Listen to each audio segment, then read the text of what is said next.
و اسٹیج پر جلوہ گر علماء کرام، حفاظ کرام و اسلام کی خواتین، پردہ نشین میری ماں اور بہنوں، جملہ حاضرین محفل، السلام علیکم ورحمۃ اللہ تعالی وبرکاتہ۔ وعلیکم السلام ورحمۃ الحمدللہ الحمدللہ رب العالمین والعاقبۃ للمتقین والصلاة والسلام علی سید المرسلین، اما بعد فاعوذ باللہ من الشیطان الرجیم، بسم اللہ الرحمن الرحیم، ولا تقولوا لمن يقتل في سبيل الله اموات بل احیاء ولكن لا تشعرون۔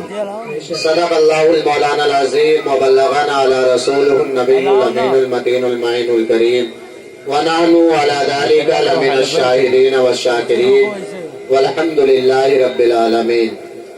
باد توحید کے متوالوں، شمع رسالت کے پروانوں، غوث اعظم کے دیوانوں، اولیاء امت کے جانثاروں، ہم غریبوں کی آقا، لمبے لمبے ہاتھوں سے بھیک دینے والے داتا، جہنم سے چھٹکارا دلا کر جنت کی طرف لے جانے والے آقا، یعنی حضور احمد مجتبی محمد مصطفیٰ صلی اللہ تعالیٰ علیہ وسلم کی مقدس معظم معطر بارگاہ میں درود شریف کا نذرانہ عقیدت پیش کریں اور پڑھے بآواز بلند، اللہم رب محمد صلی اللہ علیہ وسلم، نحن عباد محمد صلی اللہ علیہ وسلم، صلو علیہ صلاۃ و سلام علیک یا رسول اللہ صلی اللہ تعالی علیہ وسلم۔ محترم حضرات، ابھی آپ حضرات کو بہت اچھی تقریر سماعت کرنی ہے اور بہت اچھے شاعر کو آپ حضرات کے سامنے پیش کیا جائے گا، لہٰذا آپ حضرات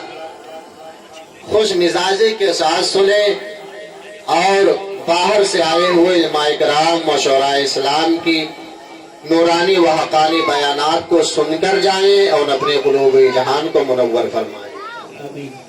میں چاہتا ہوں کہ کچھ عرض کرنے سے قبل 2-3 شعر ناز شریف کی آپ حضرات تک پہنچا رہا ہوں، ملاحظہ فرمائیں، مچل کے بولے سبحان اللہ سبحان اللہ۔ یزیدی فوجیوں کو قوت ہے در بتا دیتے، فوجیوں کو قوت ہے در بتا دیتے، یزیدی فوجیوں کو قوت ہے در بتا دیتے، یزیدی فوجیوں کو قوت ہے در بتا دیتے، رضائے حق نہ ہوتی تو رضائے حق نہ ہوتی تو علی اصغر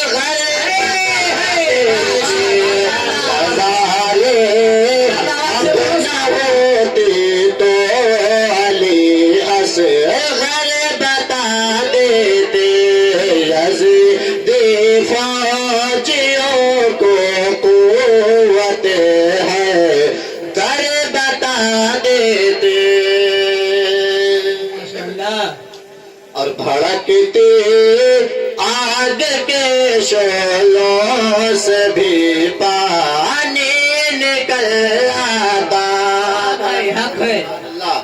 کہ بھڑکتی آگ کے شعلوں سے بھی پانی نکل آتا، بھڑکتی آگ کے شعلوں سے بھی پانی نکل آتا، بھڑکتے آگ کے شعلوں سے بھی پانی نکل آتا، اگر اصغر خدائے پاک سے رو کر بتا دے،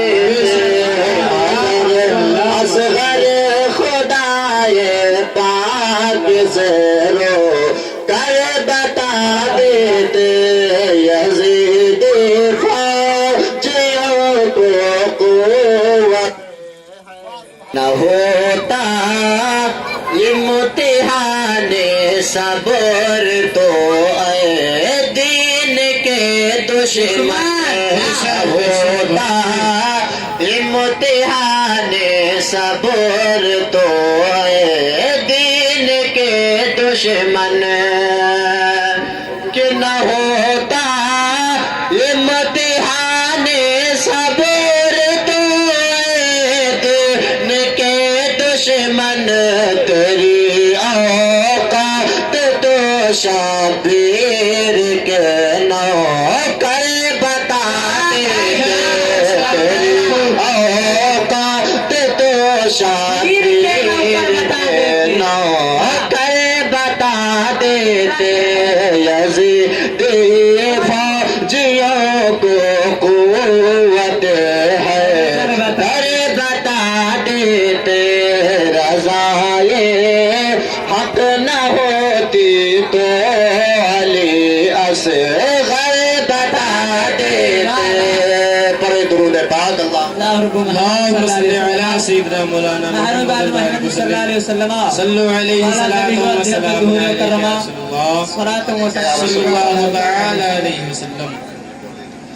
محترم حضرات، ابھی میں نے جس آیت کریمہ کی تلاوت کرنے کا شرف حاصل کیا، اللہ تبارک و تعالیٰ اپنی پاکیزہ قرآن مجید والفرقان الحمید کے اندر ارشاد فرماتا ہے وَلَا تَقُولُوا لِمَنْ يُقْتَلُوا فِي سَبِيلِ اللَّهِ أَمْوَاتٌ بل احیاء ولکن لا تشعرون. اللہ کا قرآن کہتا ہے کہ جو لوگ اللہ کی راہ میں مارے جائیں، جو لوگ اللہ کی راہ میں قتل کیے جائیں، انہیں مردہ نہ کہو، انہیں مردہ نہ کہو بلکہ وہ زندہ ہے. بل احیاء ولکن لا تشعرون، اور تمہیں ان کی زندگی کا شعور، تم ان کی زندگی کو سمجھ نہیں سکتے. اللہ فرماتا ہے جو میری راہ میں قتل کیے جائیں انہیں مردہ نہ کہو بلکہ وہ زندہ ہے، اور تم کو ان کی زندگی کا شعور نہیں ہے. اللہ اکبر. کربلا کا میدان ہے، محرم الحرام کی 10ویں شب ہے. عمر ابن سعد نے حضرت امام حسین سے کہا کہ اے حضرت امام حسین، یا تو پھر میرے ہاتھ میں اپنا ہاتھ دو، ورنہ پھر سر کٹانے کے لیے تیار ہو جاؤ، سر کٹانے کے لیے تیار ہو جاؤ.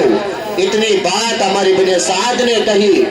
میرے آقا حسین فرماتے ہیں کہ یہ ہاتھ تو میرے نانا کی امانت، یہ ہاتھ تو میرے نانا کی امانت ہے، میں ہاتھ تو نہیں دے سکتا.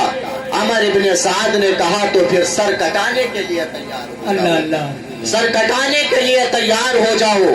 اللہ اکبر. حضرت امام حسین کہتے ہیں مجھے آج رات کی مہلت دی جائے، مجھے آج رات کی مہلت دی جائے، جو تجھے کرنا ہے صبح کر لینا، لیکن مجھے آج رات کی مہلت دی جائے. اللہ اکبر. عمر ابن سعد نے ایک رات کی مہلت دی. میرے آقا حسین اپنے خیمے کے اندر تشریف لاتے ہیں، لانے کے بعد سارے غلام کو اکٹھا کرتے ہیں، بلاتے ہیں. جب بلا لیتے ہیں، جب سارے غلام حاضر ہو جاتے ہیں، آپ فرماتے ہیں اے میرے بچوں، اے میرے جانثاروں، اے میرے چاہنے والوں، جو تم میں سے اپنے گھر جانا چاہتا ہے وہ چلا جائے. اللہ اکبر. اتنا کہا کہ حضرت حبیب ابن مظاہر اٹھے اور اپنی تلوار آپ کے قدموں میں رکھنے کے بعد آپ نے کہا حضور آپ ہماری تلوار سے ہمارے سر کو جدا کر دیجئے. ہم اتنے گئے گزرے تو نہیں ہیں کہ ہم آپ کو دشمن کے فوج میں اکیلا چھوڑ کر کے چلا جائے. اللہ اکبر. اتنی بات کہی. حضرت امام حسین فرماتے ہیں اے میرے غلاموں، جس کو جانا ہے وہ چلا جائے، اگر کوئی چلا بھی جائے گا تو میں ناراض نہیں ہوں گا، بلکہ کل قیامت کے دن نانا سے کہہ کر اسے جنت کا پروانہ عطا کروں گا، اسے جنت کا پروانہ عطا کروں گا. اللہ اکبر. حضرت حبیب ابن مظاہر کہتے ہیں کہ آقا حسین اگر ہم چلے گئے تو ہمارے نظروں سے اگر آپ کی زیارت کی قضا ہو گئی تو حسین بتاؤ یہ قضا پھر کب ادا ہو سکتی ہے. اللہ اکبر. اتنا کہا. کہنے کے بعد میرے آقا حسین نے حضرت عباس کو حکم دیتے ہیں، حضرت عباس کو حکم دیتے ہیں کہ سارے لوگ اپنے اپنے